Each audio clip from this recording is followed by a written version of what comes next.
ACT, going to the High Court, challenging 87 candidates of theirs who were denied an opportunity to contest in the elections by ZEC in the provisional list released by ZEC. We also saw Elizabeth Valerio and Linda Masarira approaching the Electoral Court. We also saw Fadzai Maheres CCC also writing, releasing a lengthy document disputing the double candidates that marred their selection process, culminating in them having double and even triple candidates in some constituencies. And of course, the big one that we also saw happening over the past couple of days is that of Xavier Kasukwere, who has been dragged to court by Lovedale Mangwana, who argues that he has not been in the country for a period of more than 18 months, thereby abdicating his right to be on the voters' roll. And by virtue of him not being on the voters' roll, it means that he cannot run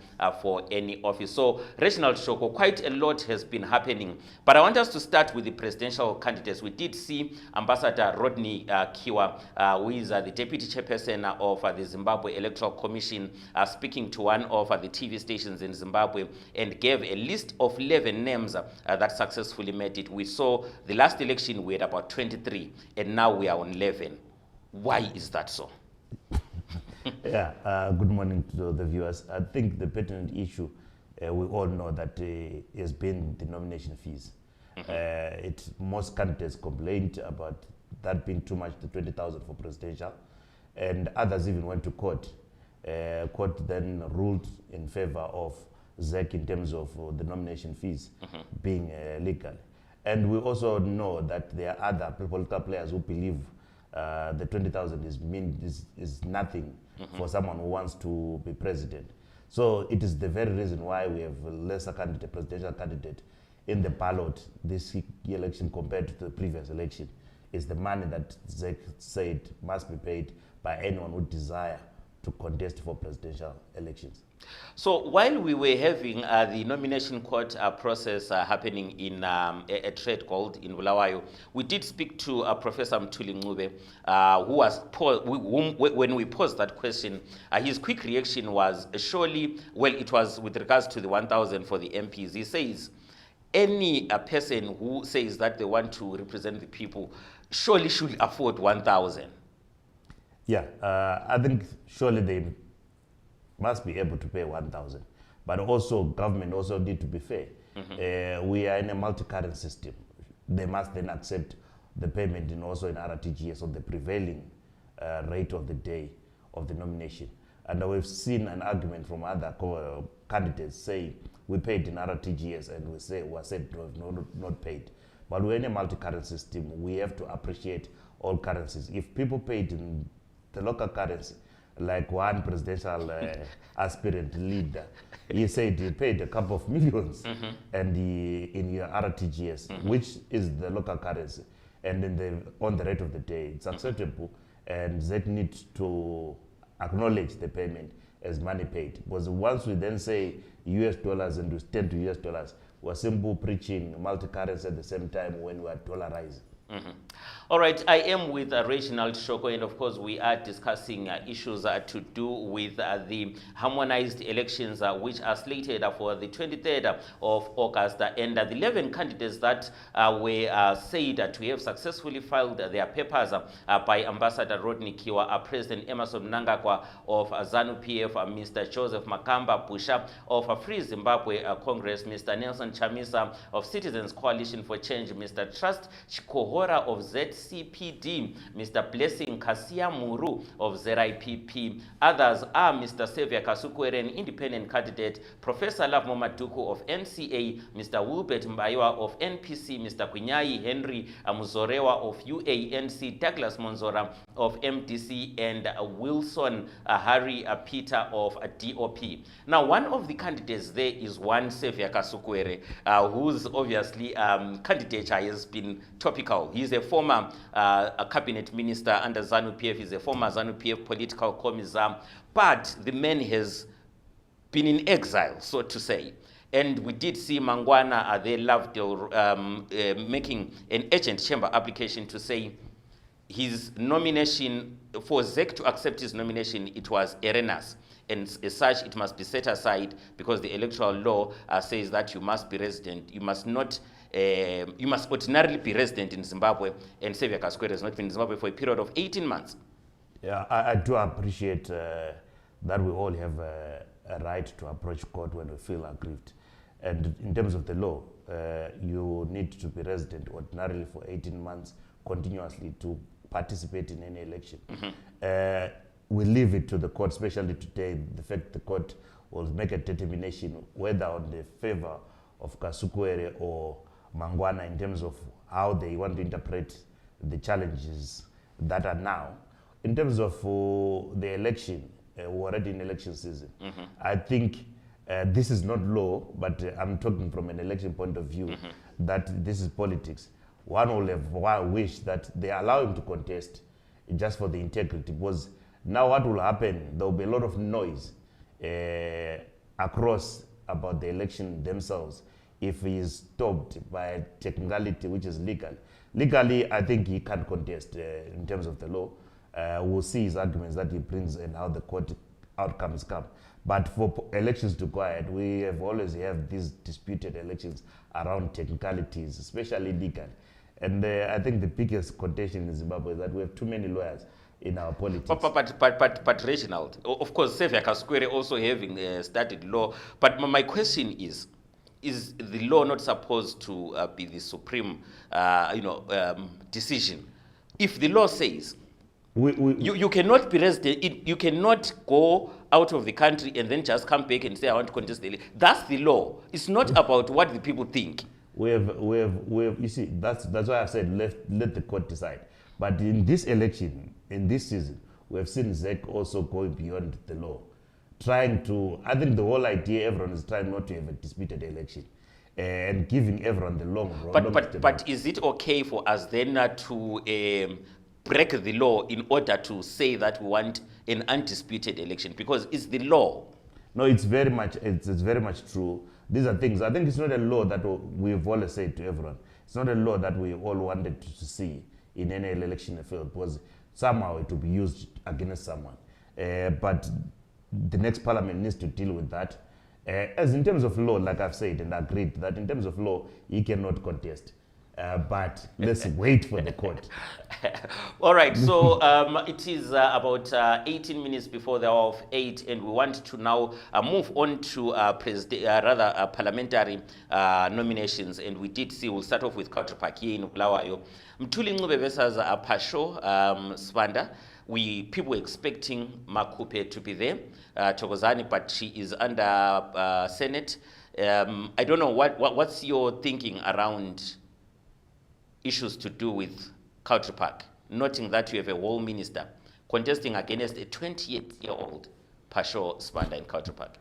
I think it's quite clear what Mthuli has done in terms of helping Kautrapaki and turning around Kautrapaki in terms of constituency and the project is doing. It is only for the voters to decide which direction they want to take. Pasho, we have also seen his outrage in terms of social media, during his address, doing what we call picking in the politics, promising to turn around things in 2 days. He's also gone a step further to acknowledge a situation that he has no capacity when he says, I want Thuli to promise people that he will not stop doing projects if I beat him elections, which means he has actually accepted that he does not have the capacity to do what Thuli is doing. He just wants to go into parliament. It's up to the voters the way they want to do, but in terms of a better candidate, I think Thuli is clearly a better candidate and resourced to deliver his promises. If you were to be put on the spotlight to say, if the two candidates are successfully nominated, and that is tomorrow, according to the ZEC Gazette, who do you think is going to win this one? I think if we don't, the pattern does not change from the previous election where people vote parties. Pasho will obviously win. But if the patterns change and people vote candidates and their capabilities, Mtulu will definitely win. All right, so Bulawayo being the battlefield there with Country Park obviously coming out tops. Now, I want us to talk about the whole fiasco around the double candidates from the Citizens Coalition for Change. We did see Fatai Mahere issuing out a statement saying that they are going to institute civil proceedings because these double candidates apparently forged signatures, and they have taken the matter to court and also to ZRP copy. What is your assessment of this whole double candidature, actually triple candidature from the CCC? For starters, I think we were together at the nomination court, at trial court.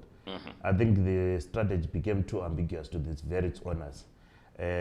For the Bulawayo cases, we saw they arrived, I think, 2:45 to put in the papers.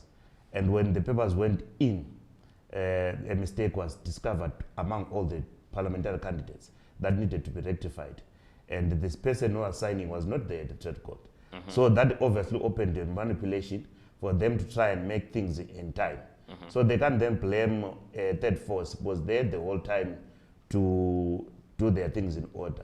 If the whole party and the whole organization fails to do basic things of correcting papers, which they have for almost 3 weeks knowing, and they have fatal mistake and trying to then lodge papers an hour before the closure, then they start blaming other people, then it becomes unfortunate.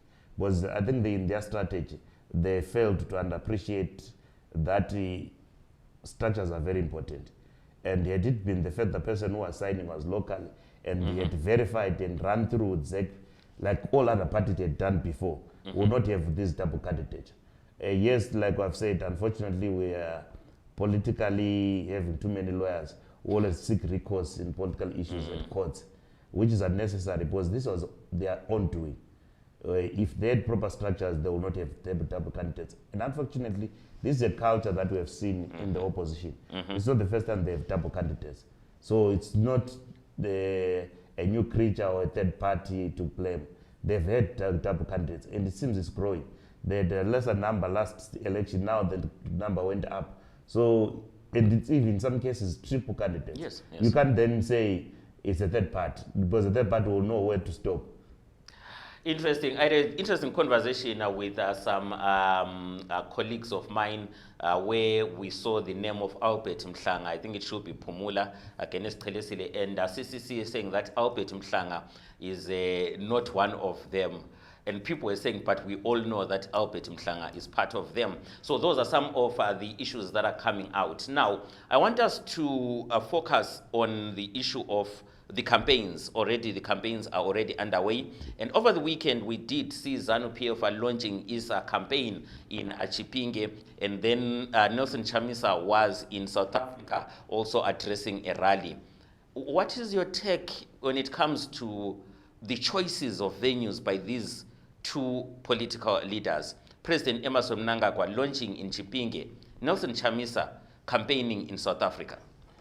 Basically, I think from the look of things, Chamisa was not really campaigning. I think he just took an advantage of going to do a surgeon in South Africa, whether it was collecting resources or meeting other interested parties in the election. But because you can't then go and campaign in South Africa for an election that is happening in Zimbabwe, especially given the law is clear. Those that are campaigning, they might not even vote. They have not even checked the voters' roll.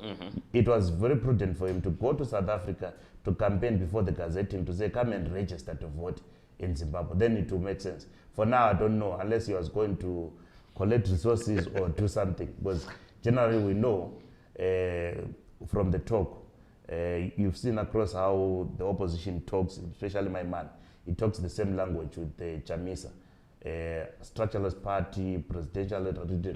So maybe he was taking advice, or that's what I can say. Because for campaigning, they have not yet started campaigning locally. I don't think he can say he was campaigning. That was a cover. But he did address a rally in South Africa. Yes, but a rally with Zimbabweans. All those Zimbabweans come and vote. That's the biggest question. You are going to play football in a stadium, and then you go and race a swimming pool full of people that are aspiring to play football. Those are two different things. You will not get those people to come and vote. Not all of those people will come and vote. It was just a cover-up. This is a political season. All right. President Emerson Mnangagwa in Chipinge. Yeah, the president did address the rally in Chipinge. The most unfortunate is that we have not seen the manifesto to then challenge it or query or critique it. We had heard him address, maybe those are the contents of the manifesto, but we have not seen the manifesto. Generally, one will want to see the manifesto and see the promises. But from the look of things, they are continuing with their mantra, and they are trying to push their infrastructure development projects that they've done in the past 5 years to seek for more and demand or request from the voters to be given more time to finish what they have not done. All right, that is Reginald Shoko. We are talking about the 2023 harmonized elections. And my last question to you, Reginald, is ZANU-PF has so far won 74 local authority seats. Before we even get to the election, we have spoken about the presidential, we have spoken about the parliamentary, but at the local authority level, ZANU-PF has a head start of 74. Leslie, it's not the first time. Last election they did win other seats, local authorities. It goes back to the opposition, especially the main opposition, the Triple C, in terms of being structureless, not being coordinated well, being ambiguous about their strategy, also confusing themselves with that ambiguity that they failed to fill. It's not only the 74 in the local council. We are actually seeing that even in Bulawayo, they don't have a provincial council representative. They failed to find members for that. So it's actually going to be more shocking tomorrow when you see a confirmed ZEC gazetted list, because we're most likely to see more numbers in terms of where they failed to fill, because it was centralized by those who own the party and run the party. All right, so that is Reginald Shoko. We were analyzing the papers that went through and the issues that have been on the desk for quite a long time, especially this whole week where we saw people approaching the courts, where we saw statements are being released by political parties, and already ZANU-PF has already launched its campaign in Chipinge. So it remains to be seen that on the eve of the gazetting of nomination, those candidates that were successful in the nomination process, what is going to pan out tomorrow. So Reginald Shoko, what are your parting words to our viewers who are watching on Facebook and also on Azam TV channel 398? What would be your parting words to the people of Zimbabwe as Zimbabwe gravitates towards the 23rd of August elections? It's a simple thing. It's an election. It's not a war. I think hate language must be minimized by all participating and also supporters of political parties. And I think this election, let's all be bound by the rules and regulations that we all got from the parliament during the 5 years and also from the regulator or the authority, which is ZEC. Because we don't want an election that will perpetuate throughout the next 5 years and disputes. I think we need to go out of this knowing that we're still going to have another election. It's not the end of it. Indeed, it's not the end of it. We are just exercising our democracy as Zimbabweans. And of course, the clarion call is to ensure that we embrace peace, unity, and love at all times. What binds us as Zimbabweans is stronger than what divides us. So that is a wrap from our look at what's happening in the world of politics, especially as Zimbabwe gears up for 23 August elections. After this break, Duduzile Matema is going to be talking with Reverend Angliston Asbanda, discussing the Carbon Credits Conference that is going to be held in Victoria Falls next week from the 5th to the 7th of July under the theme Accelerating Africa into the Climate Economy, and it is being organized by the Africa Voluntary Carbon Credits Market Forum. So if you've got a keen interest in understanding carbon credits and what it entails, make sure that you do not touch that remote, as Duduzile Matema will give you a conclusive and rather comprehensive update with regards to the carbon credit conference set to be held in Victoria Falls. Reginald, thank you so much for your time. Thank you, Leslie. Thank you to the viewers. All right, thank you so much. Do catch us after this break. Keep watching Kiona TV, the one, the only.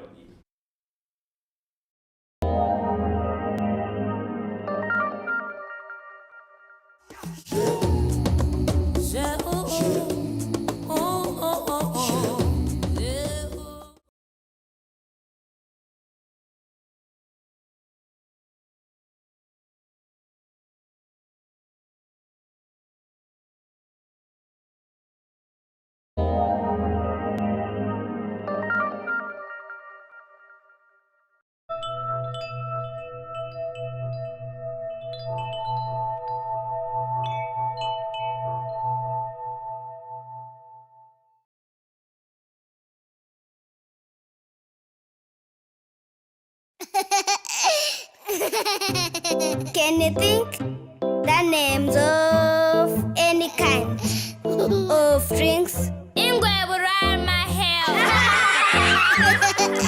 Kokolam fin ngwe will run my hair. Exeni, emini, ntambama, iyawafuna, eskolo, emsebenzini, emchoveni, niyawavula my hair. Twist top, remove the fork, take a sip and enjoy the flow.